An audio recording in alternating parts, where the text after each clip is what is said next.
여러분 반갑습니다. 디모데전서 마지막 시간이 다가왔습니다. 여러분 너무 아쉽죠? 예, 저도 많이 아쉽습니다. 하지만 지금까지 우리가 함께 또 말씀으로 은혜를 누렸다면 말씀 이후에는 그 말씀을 통한 또 우리의 삶의 적용과 실천들이 있어야 되기 때문에 이 강의는 끝난 것이 아닙니다. 자, 여러분 오늘도 우리 마지막 강의 주님의 은혜 가운데 좋은 시간이 되기를 간절히 소망합니다. 자, 여러분 제가 강의를 하면서 여러분들의 격려도 받고 또 힘도 받고 그리고 또 어떤 분들은 또 상담도 요청하시고 그런 여러 가지 전화와 또한 여러 가지 질문들도 많이 받았습니다. 제가 그러면서 느꼈던 것이 무엇이냐 하면 그래도 우리 성도님들이 살아계시구나. 그리스도의 좋은 군사가 되려고 참 몸부림치고 계시구나. 그런 강한 도전을 저도 많이 받았습니다. 그래서 보람도 되고 그리고 저도 많이 힘이 되었습니다. 자, 오늘 마지막 시간 우리가 함께 또 그런 은혜들을 함께 누렸으면 좋겠습니다. 자, 우리 저번 주에 했던 걸 한번 복습을 해볼까요? 우리가 저번 주에는 2장과 3장을 함께 나누었죠. 자, 2장에는 기도에 관하여서 그리고 여자에 관하여서 나왔습니다. 2장에서 기도 우리가 어떻게 해야 되죠? 기도는 우리의 무기이고 또 어려운 중에 고난 속에서도 승리할 수 있는 유일한 비결이 기도이다. 그리고 그 당시에 기도는 누구를 위해서? 모든 사람을 위해서 하라고 우리에게 도전했죠. 나뿐만이 아니고 우리의 이웃과 어떤 나라와 열방과 심지어는 핍박을 했던 그 왕들까지도 원수까지도 기도하라는 우리에게 도전을 주었습니다. 그래서 우리가 그 기도의 넓이와 깊이를 더 크게 하는 우리가 되기를 또 결단했죠. 두 번째는 여자에 관한 말씀입니다. 참 많은 논쟁이 있는 그런 본문이었죠. 하지만 그 본문을 우리가 그냥 고지고대로 읽는 것이 아니고 그 당시의 배경을 우리가 바탕으로 헬라 문화를 바탕으로 유대 문화를 바탕으로 읽을 때에 단순히 여자를 어떻게 하죠? 여자를 낮추는 그런 본문이 아니고 우리가 복음 안에서 해석을 해야 된다. 그렇게 말씀을 우리가 나눴습니다. 그리고 3장 넘어가서는 감독과 집사의 자격에 대해서 우리가 나눴죠. 네, 어떤 자가 되어야 됩니까? 가정에서도 그리고 교회에서도 삶에서도 모범이 되는 본이 되는 사람을 우리가 감독과 집사로 선출해야 된다 했죠. 또 여러분들도 저도 마찬가지죠. 이러한 자격을 갖추기 위해서 부단히 성화의 가정을 노력해 나가야 된다. 그리고 하나님의 집은 곧 교회다. 말씀 우리가 나누었죠. 하나님의 집은 어떤 곳입니까? 우리의 마음의 밭을 갈아 엎는 곳. 마음의 밭을 말씀이 잘 심겨져서 자랄 수 있는 마음의 밭을 갈아 엎는 것이고 그리고 이 하나님의 교회는 하나의 예수 그리스도의 머리로 한 몸된 공동체로서 몸된 몸의 공동체로서의 역할들을 우리가 감당해야 되고 또한 이 교회는 진리와 또 뭐죠? 네, 진리의 기둥과 터가 되어야 된다 말씀을 함께 나누었습니다. 자, 오늘은 우리가 4장부터 6장까지 한번 3장을 한번 달려가 보도록 하겠습니다. 자, 여러분 따라올 준비 되셨죠? 네, 한번 출발해 보도록 하겠습니다. 자, 이제 4장부터는 이제 클라이막스로 갑니다. 우리가 그리스도의 좋은 군사가 되기 위해서는 어떻게 해야 되는가 그 방법에 대해서 함께 나누어 볼 수 있을 것 같아요. 자, 그 첫 번째는 말씀에 바로 서라는 것입니다. 4장 1절부터 11절까지의 총 주제인데요. 1절부터 2절까지 제가 한번 읽어볼게요.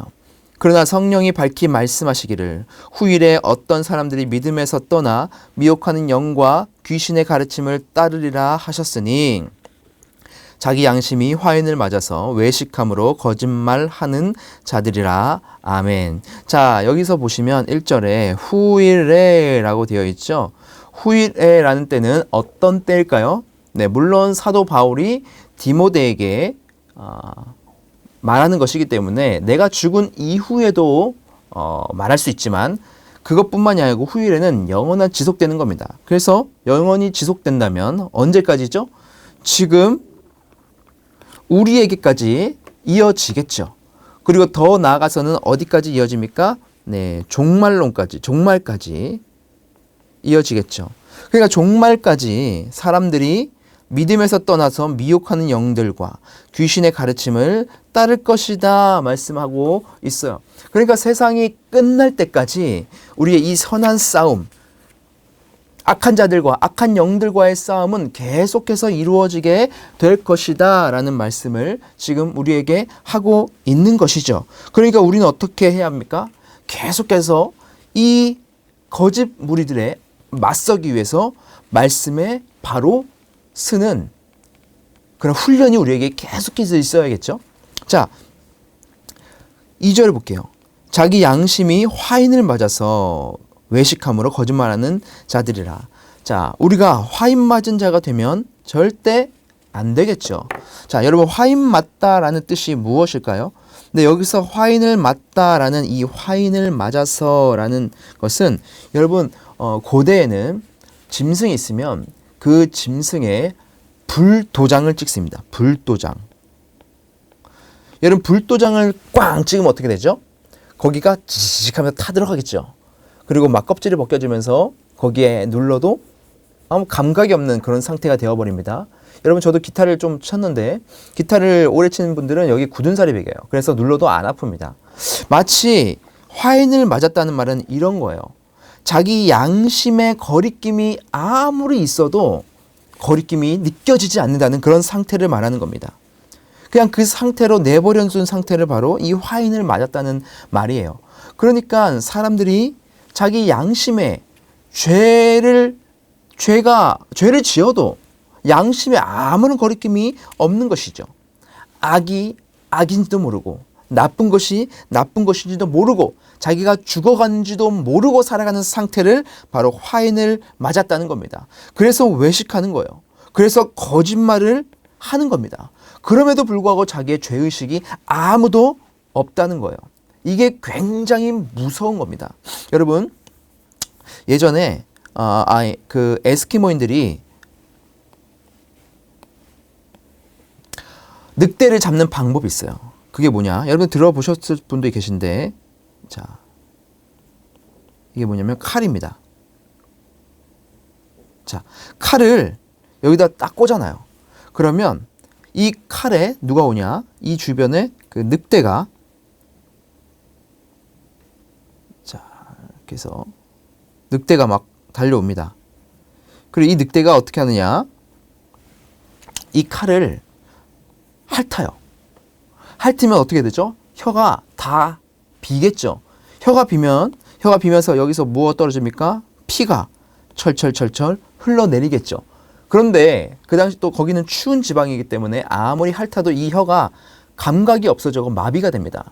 그래서 핥으면서 자기 피를 자기 피인지도 모르고 그것을 또 핥아 먹는 거예요. 그 전에 여기다 피를 묻혀놨겠죠. 그래서 이것을 피를 빨아먹기 위해서 이 늑대가 칼을 핥는 겁니다. 그러면서 자기 혀도 비면서 피가 흘러내려서 여기에 흥건하게 피가 적셔진대요.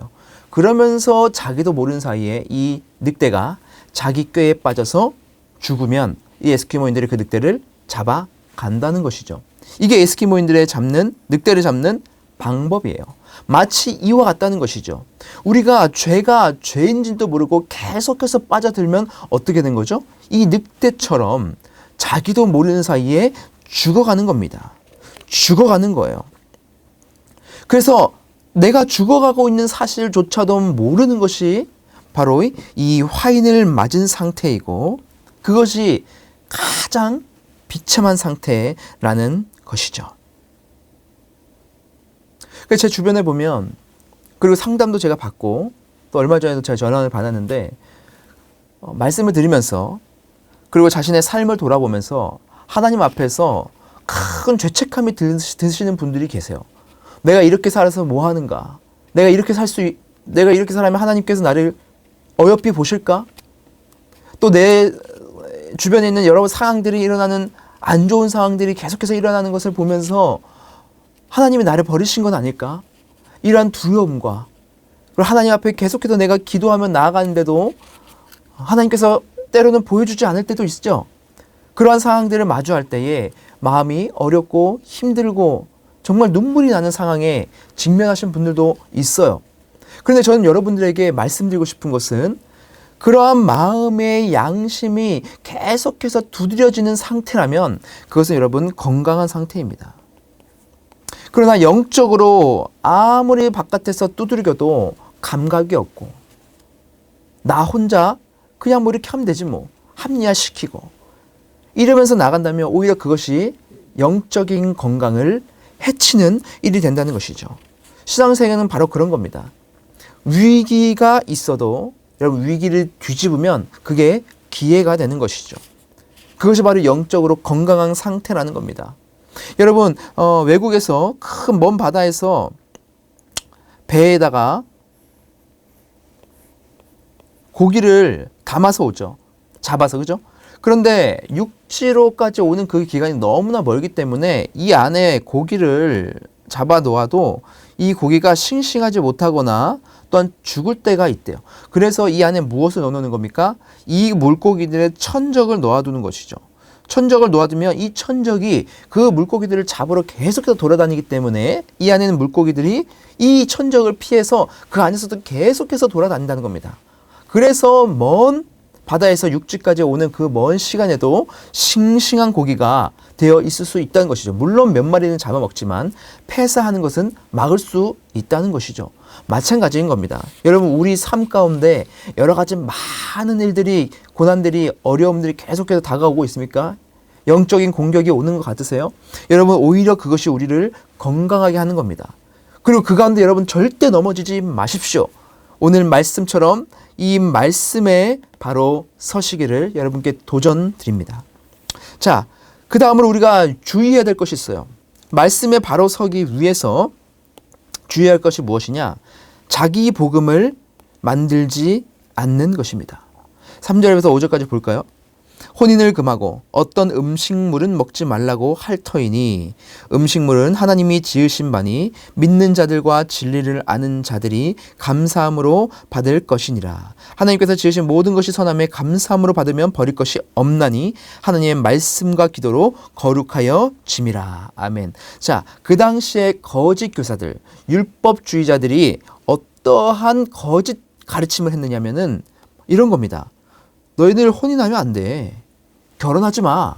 여러분 제가 말씀드렸죠? 율법주의는 뭐 어디로 나간다고 했죠? 네, 금욕주의로 나간다고 했습니다. 그러니까 율법을 지켜야 된다고 말을 하면서 무엇까지 말하느냐? 너희들 혼인하면 안 돼. 성경에 그런 말이 없죠.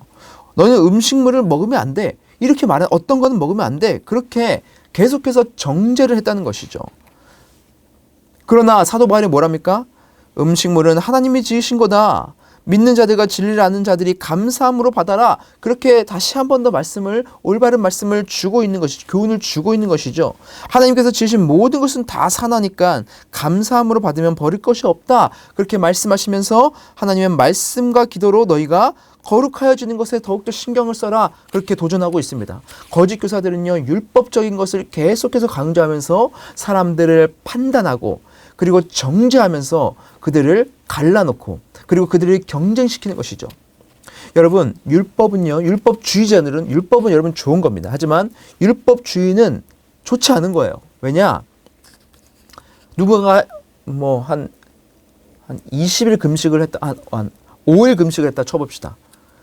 그럼 5일 금식했어? 아, 그럼 난 저거보다 더 해야지. 난 10일 금식을 해야지. 그러면 내가 어떻게 되는 겁니까? 5일 금식한 사람보다 나는 더 뛰어난 사람이 되는 거예요. 율법주의는요, 여러분, 자기 의가 되는 겁니다. 자기 의로 이러한 것들을 만들어 나가는 거예요. 그래서 여러분, 오늘날에 문자주의자들이 있어요. 문자주의. 그리고 근본주의자들이 있습니다. 문자주의, 근본주의가 뭐냐면 성경에 나오는 말씀을 그냥 고지고대로 그 문자 그대로 그냥 보는 거예요. 그래서 성경에 나오는 것들 여러분 우리가 오늘날의 시대에 물론 그 시대에 맞는 해석을 해서 오늘날의 문화와 상황에 맞는 옷을 입혀서 우리가 메시지를 받아야 되는데, 그러지 않고 그냥 고지고대로 문자 나온 그대로 근본주의자들을 그대로 그냥 하려고 한다는 것이죠. 이러한 사람들이 굉장히 주의해야 되고 잘못된 사상입니다. 겉으로 볼 때는 신앙이 좋아 보일 수 있어요. 그러나 어쩌면 자기가 만들어 놓은 신앙적 틀 안에 갇힌 사람들일 수 있다는 것이죠. 율법을 오히려 판단의 잣대로만 사용하는 겁니다. 그래서 교회 안에서도 너 왜 이거 안 했어? 말씀 이렇게 돼 있잖아. 근데 너 왜 이렇게 안 했어? 그렇게 돼버린 것이죠. 욥기에 나오는 새 친구들과 똑같은 사람이 되는 겁니다. 그래서는 절대 안 된다는 것이죠. 자기 복음을 만들지 마십시오. 내 기준에, 내 의에 맞는 복음을 만들어서 누군가를 정죄하는 일에 여러분 사용하지 마시기 바랍니다. 오직 하나님의 온전한 말씀과 그리고 주님 앞에 기도로 우리의 영이, 우리의 영육이 거룩해지도록 우리는 계속해서 성화의 과정을 이어나가야 한다는 것이죠. 그래서 여러분, 우리가 말씀에 바로 서기 위해서는 이러한 자기 복음을 만들지 않고 또한 화인 맞은 자가 되지 않으면서도 말씀에 바로 서기 위해서 우리가 해야 될 것이 무엇입니까? 바로 양육을 받으라는 것입니다. 자, 5절에서 제가 6절 읽어볼게요. 하나님의 말씀과 기도로 거룩하여짐이라. 내가 이것으로 형제를 깨우치면 그리스도 예수의 좋은 일꾼이 되어 믿음의 말씀과 내가 따르는 좋은 교훈으로 양육을 받으리라 되어 있죠. 자, 여러분, 양육을 받으라고 도전하고 있습니다. 저희 교회에서는, 여러분, 생명사역에서는 우리가 훈련받는 거, 양육받는 거를 세 가지로 말을 하고 있어요. 첫 번째는 뭐냐면 양육입니다. 이 양육은 초기 단계의 교육을 말해요. 그럼 어린아이에게는 여러분 딱딱한 음식을 주면 안 되겠죠. 마찬가지로 이 양육은 초기 단계의 초신자들이 하나님의 아주 기초적인 교리와 하나님의 말씀들을 배우는 단계가 바로 이 양육이에요. 그리고 두 번째 단계는 교육입니다. 이 교육은 뭐냐면 지식을 전달하는 단계예요. 그러니까 지적인 하나님의 말씀이 이런 것이다라는 것을 전달하는 거죠. 그리고 세 번째 단계가 바로 훈련입니다. 훈련은 우리가 하나님을 공부하고 알게 된 이 지식이 무엇으로 이어지는 거예요? 우리의 삶의 변화로까지 이어지는 겁니다. 그래서 여기서 말하는 양육은 곧 이 훈련을 말하는 거겠죠. 이 훈련을 말하는 거겠죠. 이 훈련이 되기 위해서 어떻게 되는 겁니까? 무엇으로 된다는 겁니까? 예수 그리스도의 좋은 일꾼이 되기 위해서. 그죠? 믿음의 말씀과 내가 따르는 좋은 교훈으로 양육을 받으라. 말씀을 우리에게 도전을 하고 있다는 것이죠. 자, 그렇다면 우리가 양육을 받는다는 것은 왜 양육을 받아야 되냐? 바로 연단을 위해서입니다. 연단을 통해서 우리가 양육을 받아야 된다는 거죠. 7절 볼게요. 망령되고 허탄한 신화를 버리고 경건에 이르도록 내 자신을 연단하라. 자, 훈련에는 뭐가 있어야 되는 겁니까? 바로 연단이 있어야 한다는 것이죠. 연단은 뭡니까? 내가 계속해서 깨지고 그리고 인내하면서 훈련을 받는다는 것을 말하는 것이죠. 여러분, 훈련이라는 것은 쉬운 게 아닙니다. 굉장한 인내가 필요하고 그리고 그 고난의 터널을 지나야 하는 거예요. 그게 바로 연단입니다. 여러분, 우리는 신앙생활도 마찬가지예요. 편한 신앙생활, 행복한 신앙생활 너무 좋죠. 하지만 그것만이 신앙생활이 아니라는 것이죠. 우리 신앙생활이 더 깊어지기 위해서는 우리에게 연단이 필요하다는 겁니다. 우리의 시간을 내어놓아야 돼요. 내가 하고 싶은 것을 하지 않고 하나님을 위한 시간을 내가 내어야 합니다. 주말에 여행을 가지 않고 주님께 예배드리고 우리가 놀고 싶은 마음들을 내려놓고 훈련받는 시간으로 우리가 바꾸는 거죠. 우리가 섬기기 위해서 내가 쓸 것을 조금 더 줄이고 주님을 위해서 헌신하는 것이죠. 이런 것들을 봐도 연단을 하는 과정이라는 것입니다. 여러분, 그래서 여러분 훈련받기를 두려워하지 마시기 바랍니다. 내려놓아야 될 것들이 많지만 이것을 통해서 우리가 어떻게 되어 가는 것이죠? 말씀에 바로 세워져 가는 것이고 이것을 통해서 우리가 그리스도의 좋은 군사가 되어 간다는 것입니다. 그럴 때 우리의 모든 범사가 다 유익이 있다는 것이죠. 육체의 연단은 약간의 유익이 있으나 경건은 범사에 유익하니 금생과 내세계 약속이 있느니라 말씀하고 계시는 겁니다. 자, 그래서 이제 우리가 마지막으로 해야 될 것은 이 모든 과정들은 결국 누구에게 소망을 두기 위해서입니까? 하나님께 소망을 두기 위해서인 것이죠. 나에게 소망을 두는 것이 아니라 단순히 나의 어떠한 성장과 연단과 훈련을 통해서 내가 나의 시선에서만 머무는 것이 아니라 내가 하나님께 소망을 두는 사람으로 바뀌기 위한 것이죠. 10절 제가 읽어볼게요. 이를 위하여 우리가 수고하고 힘쓰는 것은 우리 소망을 살아계신 하나님께 두미니 곧 모든 사람 특히 믿는 자들의 구주시니라. 우리가 수고하고 힘쓰고 그래서 하나님의 복음을 전하고 그리고 훈련받고 연단받고 하는 모든 것들은 우리의 소망을 살아계신 하나님께 두기 위한 것이다. 그렇게 우리에게 말씀하고 있습니다. 여러분, 이 땅을 살아가는 모든 순간순간마다 우리의 시선을 하나님께 맞추며 나아가는 여러분 되시기를 간절히 소망합니다. 그러면 여러분 어려움도 이겨낼 수 있습니다. 훈련도 능히 감당해낼 수 있습니다. 자, 이 두 번째 도전은요, 성숙하라는 겁니다. 좋은 군사가 되는 두 번째 방법은 성숙입니다. 자, 12절, 13절 제가 읽어볼게요.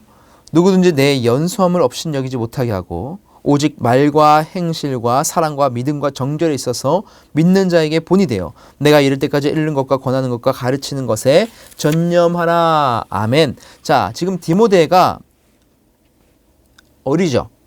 그래서 사도 바울이 너희의 연소함, 너희가 나이가 어린 것을 다른 사람들이 업신여기지 못하게 하라. 그렇게 말씀을 하고 있어요. 자, 이 당시에 디모데는 몇 살이었을까요? 우리가 추정하기로는 20, 30대였을 것이다. 우리가 보고 있습니다.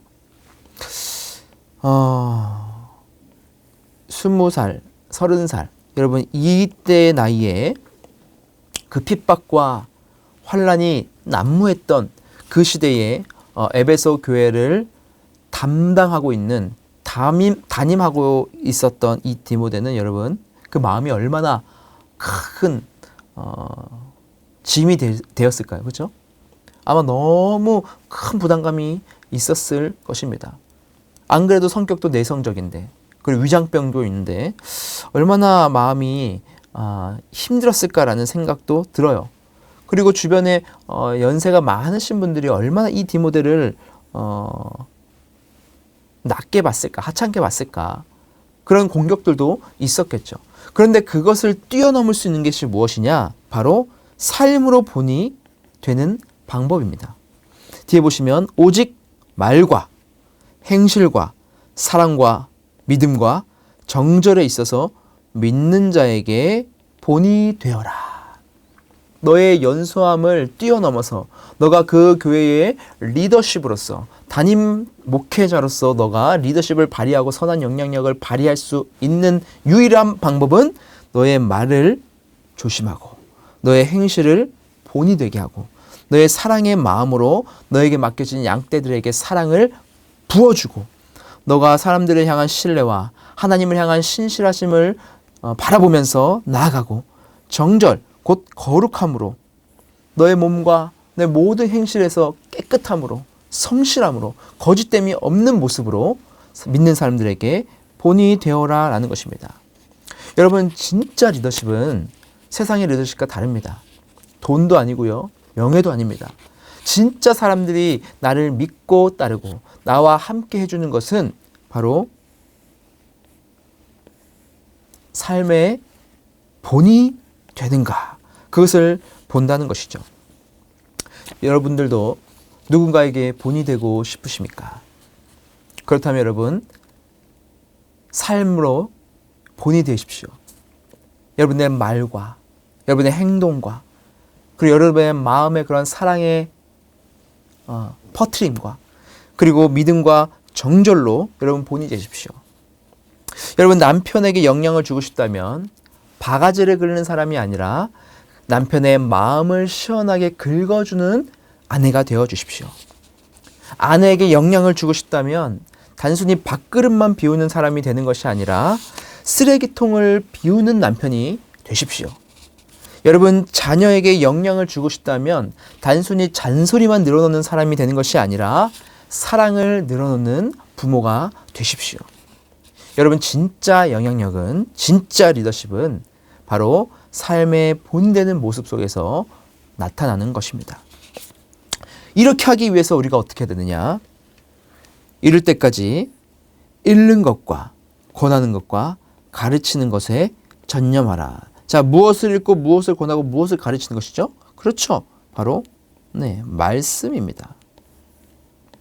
말씀. 참된 말씀 앞에 여러분 바로 서는 여러분 되기를 바랍니다. 자, 그리고 두 번째는요. 부르심을 기억하라고 했습니다. 14절에 보면 내 속에 있는 은사 곧 장로의 회에서 안수받을 때에 예언을 통하여 받은 것을 가볍게 여기지 말며. 자, 디모데가 장로의 회에서 안수를 받았습니다. 안수를 받고 어떻게 된 것이죠? 목사 안수를 받고 에베소 교회로 파송이 된 것이죠. 너가 그때를 기억하라는 것입니다. 그때 받을 때의 예언을 통하여 받은 것을 가볍게 여기지 말라. 그때 너에게 주신 하나님의 그 말씀, 하나님의 마음, 그 하나님께서 주신 감격, 그것을 너가 절대 잊지 말라는 것입니다. 그것은 무엇입니까? 너를 부르셨던 그 하나님의 부르심을 반드시 기억하라는 것입니다. 여러분 제가 예전에 어떤 선교사님을 통해서 들은 말씀이 있어요.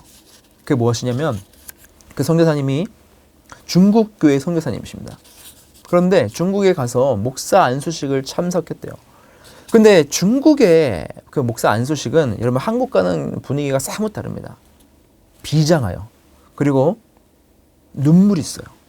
우리처럼 꽃다발을 막 갖다 주고 막 축하한다고 웃고 막 즐기고 밥 먹으러 가고 그런 게 아니었습니다. 그곳은요 눈물이 있는 곳이었어요. 왜냐? 함께 목사 안수를 받기 위해서 모인 사람들 중에서 2명이 없었기 때문이에요. 왜 없었냐? 거기서 목사 안수를 받기 위해서는 반드시 복음 전파를 해야 됐습니다. 근데 중국은요 복음 전파를 하면 안 돼요. 공산당에게 잡혀갑니다. 그런데 복음을 전하다가 공산당에게 잡혀간 2명의 지체가 있었어요. 그래서 목사 안수식에 참석을 하지 못했던 것이죠. 그들은 공산당에 잡혀가서 심한 고문을 받고 있다는 소식을 들었겠죠. 그러니까 그 목사 안수식은 어떻겠습니까? 눈물이 있고 그리고 비장한 결단으로 그 목사 안수식에 모두가 참여했다는 것이죠. 여러분 상상해 보십시오. 함께 안수를 받는 많은 직분자들이 있습니다. 근데 그 직분자들 중에서 누군가가 복음을 전하다가 감옥에 갇히고 고문을 당하고 있는 신세에 있다고 생각해 보십시오. 그곳에서 안수받는 이들의 눈 속에는 어떻겠습니까? 눈물이 하염없이 흘렀겠죠. 우리가 하나님의 부르심을 받는다는 것은 이와 같습니다. 단순한 것이 아니에요. 가벼운 것이 아닙니다. 여러분 단순히 목사 안수만 그렇겠습니까? 장로 임직, 권사 임직, 집사 임직, 모든 여러분들이 그 안수 받았던 때를 여러분 기억해 보십시오. 제가 예전 교회 있을 때 장로 임직식 때 한 장로님은 정말 그 하염없이 눈에서 눈물을 흘리시더라고요. 왜요? 나 같은 자가 이런 직분을 받아도 될까? 나 같은 자를 구원하셔서 내가 주님을 위해서 헌신할 수 있는 이런 중요한 직책에 나를 보내셨다는 것 자체에 감격이 있는 거죠. 여러분들 그런 감격이 있지 않으셨습니까? 처음에 하나님을 만났을 때의 그 감격, 다시 중생했을 때의 감격, 예배를 통하여 부어주셨던 그 감격, 여러분 그 감격들을 기억하시기 바랍니다. 그러면서 우리는 성숙해 가는 것이죠. 세 번째는요, 행함으로 나타나라는 것입니다. 15절 16절을 읽어볼게요. 이 모든 일에 전심전력하여 너의 성숙함을 모든 사람에게 나타나게 하라. 내가 내 자신과 가르침을 살펴 이 일을 계속하라. 이것을 행함으로 내 자신과 내게 듣는 자를 구원하리라. 아멘. 여러분, 우리가 전심전력하여 성숙함을 어떻게 하라는 겁니까? 모든 사람에게 나타나게 하라. 곧 행하라는 것이죠. 내가 내 자신과 가르침을 살펴 이를 계속하라. 이 일을 행하라는 것이죠. 이것을 행함으로 내게 듣는 자를 구원할 것이다. 행하라는 것입니다. 여러분 마음 가운데 하나님의 말씀이 부딪힐 때가 있습니다. 예배를 통하여서 여러분 마음 가운데 하나님께서 결단하게 하시는 것들이 있어요. 여러분 만약에 하나님께서 여러분의 마음 가운데 그런 부딪힘을 주셨다면 반드시 하십시오. 하나님께서 누군가를 용서하라고 했다? 그럼 여러분 반드시 그에게 전화해서 대화를 나누십시오. 하나님께 헌물을 드리라고 했으면 여러분 반드시 드리십시오. 약속을 지키십시오. 여러분 마음 가운데 어떤 하나님께서 결단하여서 너 자녀에게 이런 문제에 대해서 함께 대화를 나누고 사과할 것은 사과하고 풀어라고 하시면 그렇게 하십시오. 우리에게는 행함이 필요합니다. 행한다는 것은 여러분 내가 낮아지는 거예요. 그러나 주님 앞에 낮아지는 것입니다. 이것을 통해서 하나님께서는 오히려 우리를 높이실 거예요. 여러분 그것을 신뢰하고 행하십시오. 그럼 여러분 더욱더 성숙하게 될 것입니다. 여러분의 주변의 사람들은 여러분들을 통하여서 선한 영향력을 받게 될 것입니다. 그리고 우리는 그리스도의 좋은 군사로 세워져 갈 것입니다. 자, 그리고 나서 이제 우리는 또 도전하는 것이 있습니다. 세 번째는 약자를 섬기라는 것이죠. 5장에 가보겠습니다. 5장 1절부터 우리 3절까지 읽어볼게요. 늙은이를 꾸짖지 말고 권하되 아버지께 하듯 하며 젊은이에게는 형제에게 하듯 하고 늙은 여자에게는 어머니에게 하듯 하며 젊은 여자에게는 온전히 깨끗함으로 자매에게 하듯 하라. 참 과부인 과부를 존대하라 되어 있습니다. 자, 여러분 늙은이가 있죠. 늙은 분들은 교회 안에서 약자입니다. 늙은이.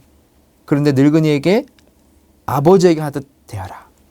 그리고 젊은 사람들은 하대하죠 보통. 그러나 젊은이들은 나의 형제를 대하듯 해라. 그리고 늙은 여자들은 어머니를 대하듯 대하고 젊은 여자들에게는 깨끗함으로 온전히 깨끗함으로 자매에게 하듯 대하라는 것입니다. 우리의 사람을 대하는 자세, 약한 자들을 오히려 우리가 그들을 섬기는 마음으로 가라는 것이죠. 그리고 3절에는 이렇게 되어 있습니다. 참 과부인 과부를 존대하라. 여러분 과부는 과부인데 참 과부래요. 과부 중에서 참 과부가 있을까요? 여기서 말하는 이 참 과부는 뭐냐면 여러분 그 당시에는 남편이 자기 아내를 버린 일들이 비일비재했습니다. 왜냐하면 여자를 굉장히 천대했기 때문이죠. 그래서 여자가 결혼할 때 가져갔던 결혼 지참금이 있어요. 그래 만약에 그 집에서 쫓겨나거나 아니면 누군가 남편이 죽거나 하면 결혼 지참금을 돌려주어서 이 과부가 된 여자가 살아갈 수 있도록 해줘야 됩니다. 그리고 이 과부가 되었으면 이제 자기 집으로 돌아오겠죠. 돌아왔을 때 그 아버지는 생활비를 보태줘서 이 과부가 살아갈 수 있도록 도움을 줘야 돼요.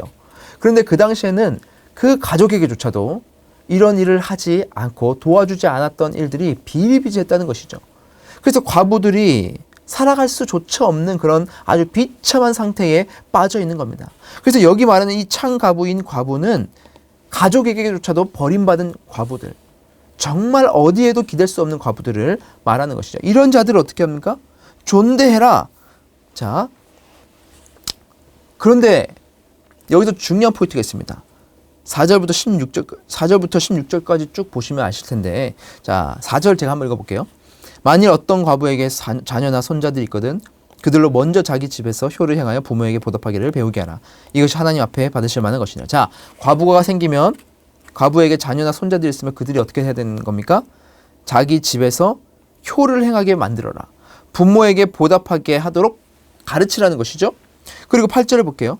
자기 친족, 특히 자기 가족을 돌보지 않으면 믿음에 배반한 자요 불신자보다 더 악한 자라. 자기 친족, 즉 자기 가족을 돌보지 않으면 안 된다는 것이죠. 배반한 자고 불신자보다 더 악한 사람인 것이죠. 과부가 자기 집에 돌아왔어요. 그럼 자기 가족을 돌봐줘야죠. 그런데 과부를 오히려 내쫓고 너 알아서 살아라고 하는 그런 사람들이 비일 많았다는 것입니다. 16절을 볼까요? 만일 믿는 여자에게 과부 친척이 있거든 자기가 도와주고 교회가 짐지지 않게 하라. 이는 참 과부를 도와주게 하려 함이니라. 자, 과부 친척이 있다. 내 가족 중에, 내 친척 중에 과부가 있어요. 그러면 어떻게 합니까? 너가 도와주라는 겁니다. 교회가 짐지지 않게 하라는 것이죠.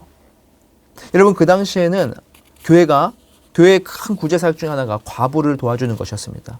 그래서 과부를 도와주는 일에 갈등이 있어서 싸우게 되고, 그래서 7집사를 세워서 그 과부를 돕는 일을 도맡아서 하기로 했죠.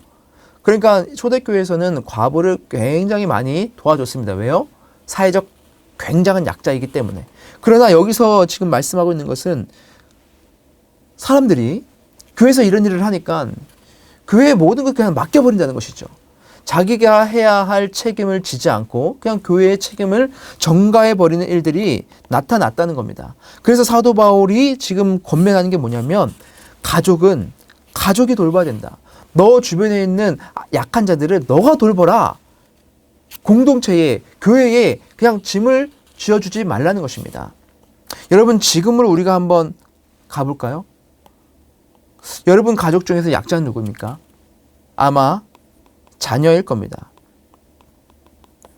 근데 여러분, 자녀를 교회에 그냥 맡겨두는 것은 어떤 부분이 있죠?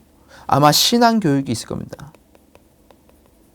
자, 대부분의 부모님들은 이 신앙교육을 교회에 맡겨놔요. 그리고 이 아이의 신앙이 잘 자라지 않으면 교회 탓을 하기도 합니다. 그러나 여러분, 아이들이 교회에 있는 시간은 그렇게 많지가 않습니다. 일주일에 한 번 오고 1시간, 많으면 2시간, 얼마 되지 않아요. 수많은 시간들을 학교와 또 여러분 가정에서 보내고 부모님과 훨씬 더 많은 대화를 나누죠. 우리 자녀들은요, 부모님의 등을 보고 자랍니다. 부모님의 기도하는 모습, 부모님의 말씀을 보는 모습을 보고 자라는 거예요. 그래서 첫 번째 책임자는 바로 가족이에요. 우리가 교회의 그 책임을 전가하지 말아야 합니다. 우리가 우리의 가족을 돌보는 일에 여러분 최선을 다해야 한다는 것이죠. 자, 그리고 네 번째는요, 존중하는 태도가 있어야 됩니다. 누구를 존중하냐? 먼저 리더입니다. 17절 볼까요? 잘 다스리는 장로들은 배나 존경할 자로 알되 말씀과 가르침에 수고하는 이들에게는 더욱 그리할지니라. 잘 다스리는 장로들을 너가 몇 배나 존경해라. 그리고 말씀과 가르침에 수고하는 이들을 너희가 더욱더 그렇게 존경해라. 그렇게 우리에게 권면을 하고 있습니다. 그리고 그 뒤에 있는 것도 뭐 마찬가지죠. 자, 여러분, 교회에 리더십들이 있습니다. 담임 목사님이 있고 또 부교육자들이 있고 또 여러분 사랑방에서 말씀을 가르치는 순장님들이 계십니다. 그리고 각 곳에 리더들이 있고 또 장로님들, 권사님들이 계시죠. 물론 인간이기 때문에 연약함이 있습니다. 하지만 여러분, 그 연약함을 긁어서 헌담하거나 아니면 깎아내리지 않으셨으면 좋겠어요. 왜냐? 그것은 자기를 스스로 깎아먹는 일이기 때문이죠. 우리가 좋은 일을 여러분 더 많이 격려해 주십시오. 그래야 여러분 교회가 더 바로 세워나가고 더 힘있게 전진할 수 있습니다. 저도 사역을 하다 보면 저는 너무나 연약하지만 저에게 격려를 해주시는 분들이 계세요. 말씀이 너무 좋았다고 격려해 주시고 강의가 너무 좋았다고 말씀해 주시고, 물론 정말로 그렇지는 않았겠죠. 하지만 그렇게 격려를 해 주시는 거예요. 그러면서 어떻게 됩니까? 제 마음에 정말 감사한 마음이 있죠. 나 같은 자도 이렇게 받아주시는구나. 나 같은 자도 이렇게 힘을 주시는구나. 그러면서 저도 더 다름질하면서 말씀을 준비하려고 하고 더 사역에 뛰어들고 또 영혼을 위해서 기도하려고 하는 마음이 가지게 된다는 것입니다. 여러분, 이것은 비단 교회에 있는 보이는 리더뿐만이 아니라 보이지 않는 리더들도 있습니다. 그리고 더 확대한다면 여러분들의 가정에서 리더도 있을 수 있고 여러분 공동체의 리더도 있을 수 있습니다. 여러분의 삶의 반경 속에서 한번 적용해 보십시오. 그것이 바로 우리가 그리스도의 좋은 군사가 될 수 있는 법 중에 하나입니다. 두 번째는 누구를 존중하냐? 남이 아닌 자신을 정결해야 된다. 그러니까 남을 존중하면서 자신이 정결하게 전제하는 것이죠. 다른 말로 하면 남을 존중하지 않는 태도가 아니라 오히려 나를 돌아보라는 것이죠. 22절 볼게요. 아무에게나 경솔히 안수하지 말고 다른 사람의 죄에 간섭하지 말며 내 자신을 지켜 정결하게 하라. 다른 사람 죄에 간섭하지 말라. 여러분 여기서 간섭하지 말라는 것은 정말 잘못했는데 그것을 지적하지 말라는 말이 아닙니다. 교훈하지 말라는 얘기가 아니에요. 여기서 우리가 중심은 너의 자신을 지켜 정결하게 하라는 겁니다. 여러분 손가락 보시면 손가락 가리키는 게 있죠. 남을 찌르지만 오히려 이 세 개의 손가락은 나를 가르치고 있어요. 여러분 남을 찌르는 것보다 나를 돌아보는 일들을 훨씬 더 많이 해야 된다는 것이죠. 남을 판단하고 또 남을 비방하는 것은 여러분 자신의 영적인 부분에서도 좋지 않습니다. 오히려 나를 돌아보면서 어떻게 해야 되는 것이죠? 나를 하나님께로 데려가서 하나님께 나의 것들을 계속해서 올려드리면서 나의 연약한 부분들을 주님과 함께 계속해서 그 관계 속에 풀어나가는 것이죠. 그게 가장 중요하다는 겁니다. 그래서 23절에 이렇게 되어 있어요. 이제부터는 물만 마시지 말고 내 위장과 자주 나는 병을 위하여 포도주를 조금씩 쓰라. 아마 디모데는요, 남을 비방하는 것보다 자신을 돌아보는 일들을 훨씬 더 신경을 많이 썼던 자였던 것 같아요. 왜냐? 위장병이 있었습니다. 그리고 병이 있었어요. 그런데 이 병을 낫게 하기 위해서는 포도주를 쓰는 게, 약으로 쓰는 게 좋았을 거예요. 그런데 그렇게 하지 않았다는 것이죠. 물만 마셨다는 것이죠. 왜요? 내가 포도주를 마시면 누군가가 그것을 보고 오해할 수 있겠죠. 저 목회자가 술을 마시네? 포도주에 취해 있네? 저래도 되는가? 복음을 막는 일이 될 수도 있겠죠. 아마 그래서 그는 물만 마셨을 겁니다. 그런데 사도 바울이 그에게 권면하죠. 너 아프잖니? 너 힘들잖니? 그러니까 포도주를 좀 써라. 약을 써라. 그리고 그렇게 권면을 하는 겁니다. 그리고 여러분 이 디모데 전서는 물론 디모데에게 보낸 편지지만 에베소 교인들에게도 읽혀졌고 또 에베소의 지역에 있는 그 주변에 있는 지역에도 회람하면서 그 편지를 읽혀졌어요. 그러면서 이렇게 말을 해주니까 바울이 어떻게 됩니까? 이 편지를 듣는 성도들도 디모데가 저런 부분이 있구나. 그렇게 이해를 하게 되겠죠. 이 사도 바울의 그런 마음까지도 그 디모데를 향한 그 배려까지도 지금 나타나 있는 겁니다. 자, 그 세 번째는요. 선행과 죄는 드러나 결국 판결, 결국 심판을 받는다는 겁니다. 우리가 누군가를 정죄하지 않아도 결국 그 죄는 어떻게 돼요? 하나님 앞에서 반드시 벌을 받게 된다는 것입니다. 그리고 자신을 돌아보면서 우리가 날마다 거룩함으로 우리의 삶 속에서 선행을 하면 누군가 알아주지 않아도 아무도 나에게 칭찬해주지 않는다 할지라도 하나님은 그것을 보시고 반드시 우리에게 상을 주신다는 것입니다. 24절 25절 읽어볼까요? 어떤 사람들의 죄는 밝히 드러나 먼저 심판에 나아가고 어떤 사람들의 죄는 그 뒤를 따르나니 이와 같이 선행도 밝히 드러나고 그렇지 아니한 것도 숨길 수 없느니라. 하나님의 때가 되면 과거와 현재와 미래의 모든 것이 다 주님 앞에 밝혀질 것입니다. 그리고 주님 앞에서 모든 것들을 다 판결받게 될 것입니다. 사람들에게 인정받지 못한다 할지라도 하나님께 인정받고 하나님 앞에서 선함으로 살아갔던 자들은 하나님께서 영원히 그에게 무한한 지복을 더해 줄 것이고 그리고 이 땅에 살아갈 때도 마찬가지죠. 그러지 못한 자에게는 하나님께서 반드시 그에 마땅한 벌을 내리실 것입니다. 자, 그리고 네 번째로는 윗사람을 존중하라고 합니다. 6장으로 이제 갑니다. 1, 2절에 보면 무릇 멍에 아래에 있는 종들은 자기 상전들을 범사에 마땅히 공경할 자로 알지니 이는 하나님의 이름과 교훈으로 비방을 받지 않게 하려 함이라. 믿는 상전이 있는 자들은 그 상전을 형제라고 가볍게 여기지 말고 더 잘 섬기게 하라. 이는 유익을 받는 자들이 믿는 자여 사랑을 받는 자임이라. 이게 너는 이것들을 가르치고 권하라. 자,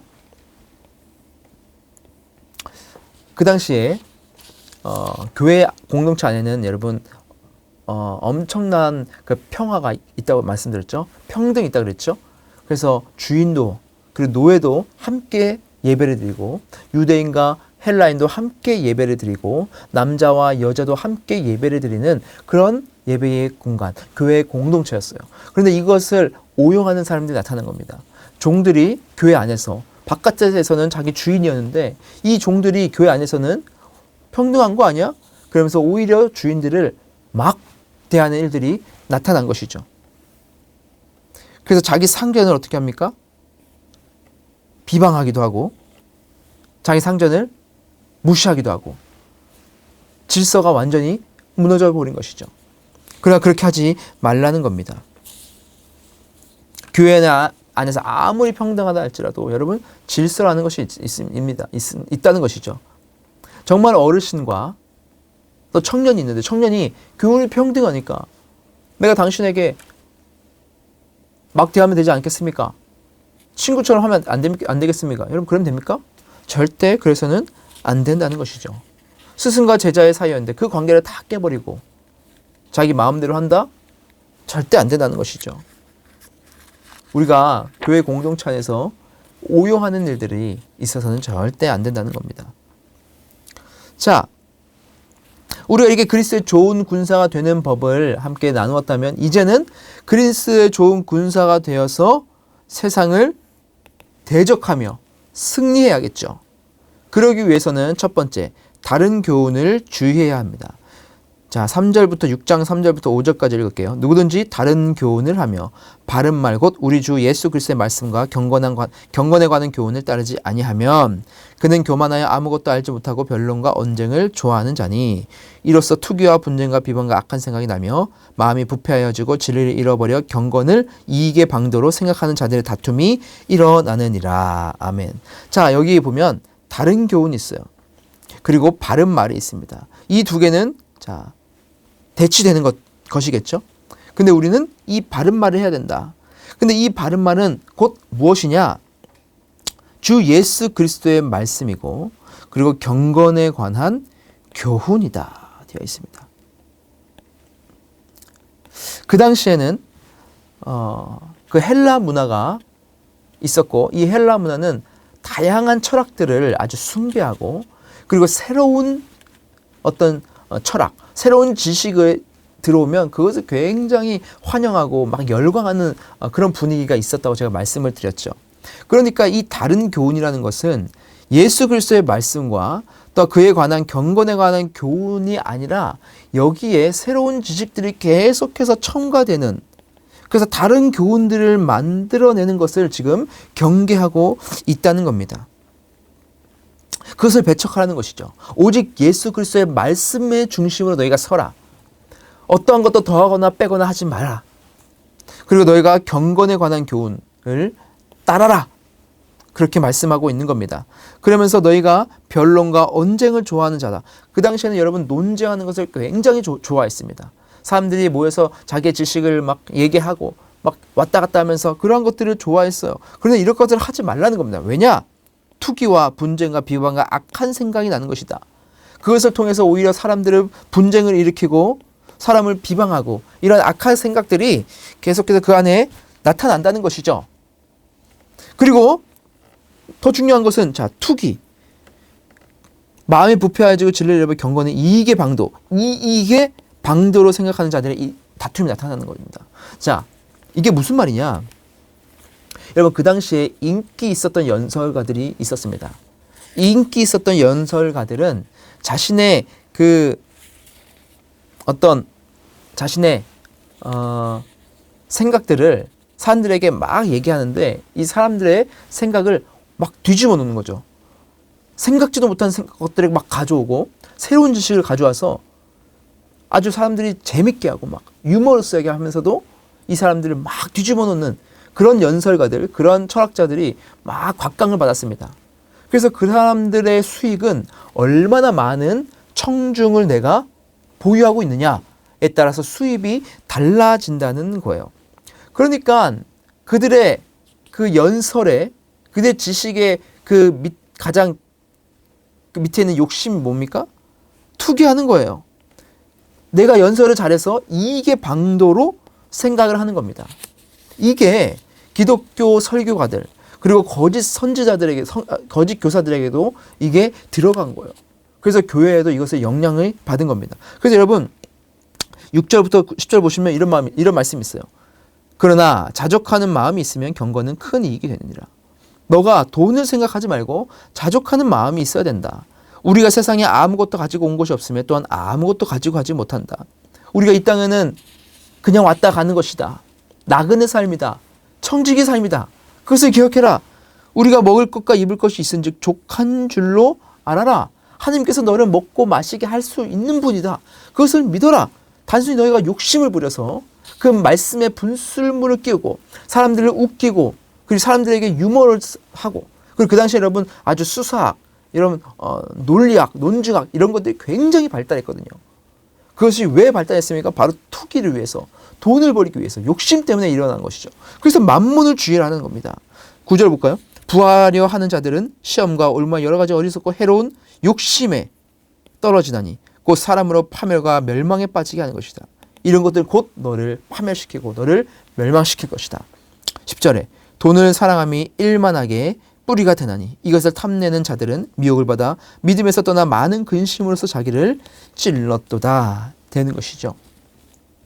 그래서 복음을 전할 때에 사람들의 마음을 들었다 놨다 하는 것이 여러분 중요한 것이 아닙니다. 물론 우리가 하나님의 말씀을 전하고 또 설교를 하고 할 때 사람들이 들을 수 있는 청중을 잘 파악하면서 지혜롭게 말하는 것이 너무나 필요하죠. 그러나 그게 첫 번째가 되어야 되는 것이 아니고 그 말씀 가운데, 설교 가운데 중심이 무엇이냐? 사람을 즐겁게 하는 것이냐? 아니면 예수 그리스도가 그 안에서 정말로 드러나느냐? 복음이 드러나느냐? 말씀이 드러나느냐? 여러분 이것이 중요하다는 겁니다. 여러분 그래서 여러분 설교가도 중요해요. 하지만 더 중요한 것은 청중입니다. 성도들이에요. 성도들이 어떤 말씀에 열광하느냐? 정말 하나님의 말씀의 진리의 말씀을 올곧게 전하는 말씀을 좋아하느냐? 아니면 울리고 웃기고 새로운 것을 가져와서 말씀 옆에 막 더하고 사람들을 자극시키고 그런 설교가를 더 원하느냐? 우리가 말씀을 들을 때에, 그리고 말씀 앞에 설 때에, 말씀을 또한 판단할 때에 우리의 가장 중요한 기준은 바로 그게 진리의 말씀에서 좌로나 우로나 치우치지 않은 말씀인가? 그렇다면 여러분 그것은 옳은 말씀입니다. 여러분들이 정말 이러한 성숙한 성도가 되기를 주님의 이름으로 축원합니다.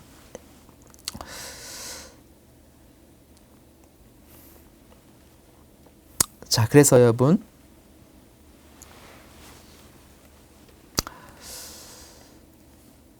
이것을 우리가 우리 성도의 삶에도 한번 적용해 보십시다. 돈을 사랑하는 것. 돈은 여러분 중립적인 것입니다.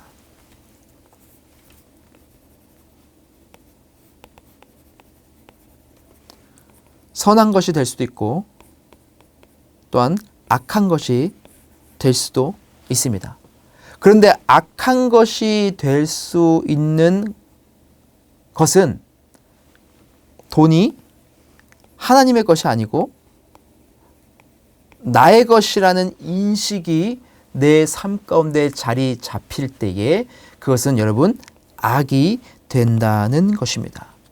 하나님께서 주신 것인데 우리는 이 땅에 왔다 가는 인생이고 하나님을 믿는 자에게는 영원한 생명을 주시는데 그것을 우리가 이 땅에 살아가면서 기억하지 못하고 그것을 내 것으로 인식하면서 내가 이 땅에 살아가면서 내 마음대로 하려고 하고 나의 쾌락만을 즐기면서 하려고 하고, 그리고 돈이 없으면 그것 때문에 너무나 막 디스프레스 돼가지고 우울증이 걸리고, 남들과 비교하면서 어떻게 되는 겁니까? 삶의 의욕이 사라지고 늘 패배의식에 젖어 있고, 이래선 절대 안 된다는 것이죠. 돈은 하나님께서 우리에게 주시는 겁니다. 그래서 우리는 이 땅에 살아갈 때에 어떻게 되는 거예요? 늘 내가 이것만 있으면 잘할 거야, 이것이 아니라 하나님께서 이 땅 가운데, 주님께서 이 땅 가운데 오실 그 마지막 심판날을 기억하면서, 우리가 살아가고 있는 지금 우리의 심판은 언제입니까? 나의 죽음 날이죠. 그래서 많은 사람들이, 여러분, 죽음을 직면하면 그때서야 깨닫게 됩니다. 아픔을 겪게 되면 본질적인 것으로 돌아가게 됩니다. 아, 이건 아무것도 아닌 것이었는데, 아, 내가 이렇게 살아서는 안 되는데, 그렇게 깨닫게 된다는 것이죠. 이러한 일이 없을 때라도 우리는 어떻게 살아야 돼요? 마지막처럼, 마지막을 살아가는 것처럼 우리는 살아가야 한다는 겁니다. 여러분들이 예배를 드릴 때도, 이 예배가 마지막 예배라면, 우리가 아내를 대할 때도 이 아내를 만나는 것이 마지막이라면, 우리가 자녀를 대할 때도 나의 자녀가 만나는 것, 나의 자녀를 만나는 것이 마지막이라면, 나의 기도하는 이 시간이 마지막이라면, 여러분 얼마나 절박할까요? 절박할 수밖에 없겠죠. 여러분, 사람이 지혜롭게 산다는 것은 오늘이 마지막처럼 사는 것입니다. 인생의 주인이 내가 아니라 주님이라는 것을 우리가 기억하면서 마지막처럼 살아가는 것, 그것이 가장 여러분 우리가 지혜롭게 사는 것입니다. 그렇게 산다면, 그렇게 살 수만 있다면 우리 인생은 성공한 것이고, 우리는 능히 그리스도의 좋은 군사가 되어서 세상을 대적하며 승리할 수 있을 것입니다. 자, 그래서 이제 마지막 볼까요? 11절에서 21절까지 보시면, 이제 너희는 믿음의 선한 싸움을 싸우라고 우리에게 명령하고 도전하고 있습니다. 자, 어떻게 싸우냐? 11절을 볼까요? 오직 너 하나님의 사람아, 이것을 피하고 의와 경건과 믿음과 사랑과 인내와 온유를 따르며 믿음의 선한 싸움을 싸우라. 영생을 취하라. 이를 위하여 내가 부르심을 받았고 많은 증인 앞에 선한 증언을 하였도다. 아멘. 자, 우리는 피해야 됩니다. 무엇을 피하죠? 악한 것을 피해야 됩니다. 여러분, 피해야 할 대상들도 있어요. 대표적으로 정욕이죠. 여러분, 정욕은 우리가 맞서 싸울 수 없어요. 그것을 피해야 됩니다. 그 자리에 가지 않는 거예요. 보지 않는 겁니다. 하지 않는 거예요. 피하면서 우리가 승리할 수 있습니다. 그리고 의와 경건과 믿음과 사랑과 인내, 온유를 우리가 따라가야 되죠. 그리고 믿음의 선한 싸움을 우리가 싸우는 것입니다. 여러분, 인생은 여러분 경주입니다. 한 번 싸우고 한 번 내가 이겼다고 해서 끝나는 게 아닙니다. 우리가 죽는 날까지 계속해서 이 믿음의 경주를 해 나가야 돼요. 사도 바울도 말했죠. 내가 표대를 향하여 달려간다고 말씀하고 있습니다. 우리는 그 표대를 향하여, 우리의 표대는 저 하늘나라죠. 주님이죠. 주님을 바라보면서 오늘 한순간 한순간, 나의 모든 결정의 순간순간마다 우리가 어떻게 해야 되는 겁니까? 하나님을 바라보면서, 주님을 따르면서, 피할 것은 피하면서, 매번 싸우면서 승리하면서 나아가야 되는 것이죠. 우리 안에는 육체의 소욕과 성령의 소욕이 계속해서 싸우고 있습니다. 지금도 우리 마음 가운데, 여러분 마음 가운데 육체의 소욕이 있고 성령의 소욕이 계속해서 싸우고 있을 것입니다. 우리는 무엇을 선택해야 되죠? 성령의 소욕을 선택해야 되는 것입니다. 그것이 성령 충만한 삶이고, 그것이 그리스도의 좋은 군사가 되어서 이 세상을 대적하여서 승리할 수 있는 방법인 것입니다. 여러분, 우리가 이 선한 싸움을 잘 싸우며 나아갔을 때에, 이를 위하여 내가 부르심을 받고 또 많은 증인 앞에 선한 증언을 하였도다.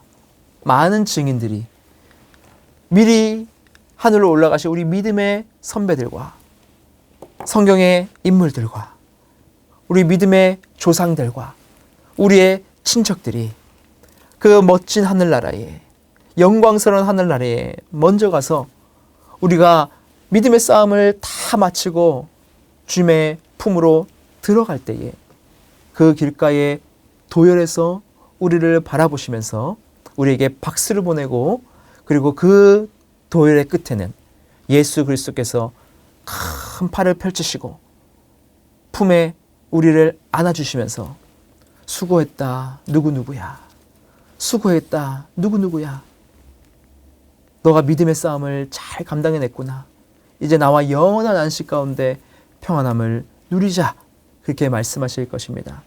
여러분, 이 땅에서 그 믿음의 싸움을 끝까지 경주하여서 그리스도의 좋은 군사로 세상을 승리하시길 주님의 이름으로 축원드립니다. 여러분, 오늘 지금까지 너무나 들으시느라 고생 많으셨고, 또 앞으로 그리스도의 군사로서 여러분의 삶 속에서 늘 승리하시기를 주님의 이름으로 축복드립니다. 여러분, 감사합니다. 다음 학기에 뵙도록 하겠습니다.